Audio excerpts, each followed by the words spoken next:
এইটো এটা অত্যাধুনিক ফাইনেন্সিয়েল ট্ৰেডিং টেকন'লজি, ৱৰ্ল্ডৰ এটা টপ ক্লাছ ট্ৰেডিং ষ্ট্ৰেটেজি। ইয়াত আপোনালোকে দেখা পাইছে মুভিং এভাৰেজ কনভাৰ্জেন্স ডাইভাৰ্জেন্স, যিটো তলত ছিষ্টেম লাগি আছে। ইয়াত এটা ব্লু কালাৰ ডিটেক্ট হৈছে, হোৱাইট এটা ক্লাউড ডিটেক্ট হৈছে, নেক্সট ব্লু কালাৰ কেইটামান হিষ্টগ্ৰাম ডিটেক্ট হৈছে। ব্লু আছে, লাইট ব্লু আছে, ৰেড আছে, পিংক আছে, 4টা হিষ্টগ্ৰাম আছে। ঠিক তেনেকৈ যিটো ক্লাউড আছে তাত ৰেড কালাৰ ডিটেক্ট হৈছে আৰু হোৱাইট কালাৰ ডিটেক্ট হৈছে।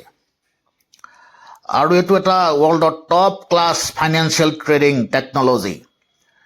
আৰু আমি যেতিয়া টেকনিকেল এনালাইচিছ কৰোঁ, আমি টেকন'লজিৰ ওপৰত মাষ্টাৰী হাচিল কৰিবই লাগিব।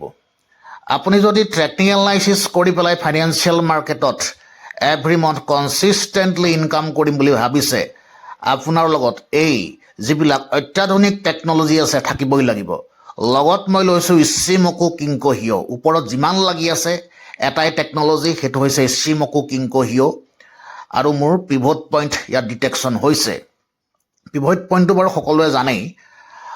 আৰু এটা স্কেলপিঙৰ কাৰণে ফ্ৰেক্টেল এৰ', যিটো এটা AI স্কেলপিং হয়, সেইটো ডিটেকশ্যন ইয়াত আমি কৰিছোঁ। এতিয়া কথাটো হৈছে, যিসকল মানুহে ফাইনেন্সিয়েল ট্ৰেডিং প্ৰফেশ্যনেলি নিশিকে তেওঁলোকে এই টেকন'লজিবিলাক এপ্লাই কৰিব পাৰে নে নোৱাৰে।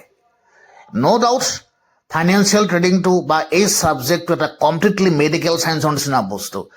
আপুনি যদি প্ৰফেশ্যনেল মেণ্টৰৰ ওচৰত, আপুনি যদি প্ৰফেশ্যনেল ট্ৰেডাৰৰ ওচৰত টেকনিকেল এনালাইচিছ নামৰ বিহেভিয়েৰেল ছায়েন্সটো নিশিকে, আপুনি বা আপোনাক যদি এই সকলোখিনি টেকন'লজি কোনোবাই দিও দিয়ে বা আপুনি যদি পায়ো যায়, তাৰপিছতো আপুনি কিন্তু ট্ৰেডিং কৰি 1 টকাও প্ৰফিট কৰিব নোৱাৰে।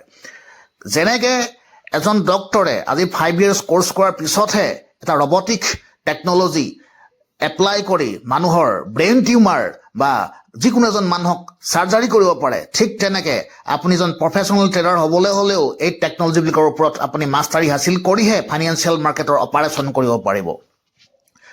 প্ৰত্যেকজন ফাইনেন্সিয়েল ট্ৰেডাৰক এজন চাৰ্জনৰ লগত কম্পেয়াৰ কৰা হয়। মাৰ্কেট ভাল হওক, বেয়া হওক, ছাইডৱেজ হওক, আপ ট্ৰেণ্ড থাকক, ডাউন ট্ৰেণ্ড থাকক, আমাৰ লগত সেইটো কোনো মেটাৰ নহয়। আমাৰ অনলি মেটাৰ মাৰ্কেটত কেতিয়া ছিগনেল ডিটেক্ট হৈছে, স্কেনিং ছিষ্টেম ডিটেক্ট হৈছে নে নাই হোৱা, বা আপুনি ইয়াত কি টেকন'লজি এপ্লাই কৰি ফাণ্ডামেণ্টেল ইণ্ডিকেটৰে আপোনাক বা ইকনমিক ইণ্ডিকেটৰে আপোনাক কি কথা কৈ আছে, বা আপোনাক যিবিলাক এই টেকন'লজিবিলাক আছে বা অত্যাধুনিক যিবিলাক আমাৰ লগত ৰবটিক টেকন'লজি আছে, সেই টেকন'লজিবিলাকে আপোনাক কি কথা কৈ আছে বা আপোনাক কেনেকৈ ডাইৰেকশ্যন দি আছে, তাৰ ওপৰতহে আপোনাৰ এভৰি মান্থ কনচিষ্টেণ্টলি প্ৰফিট হোৱাটো ডিপেণ্ড কৰে।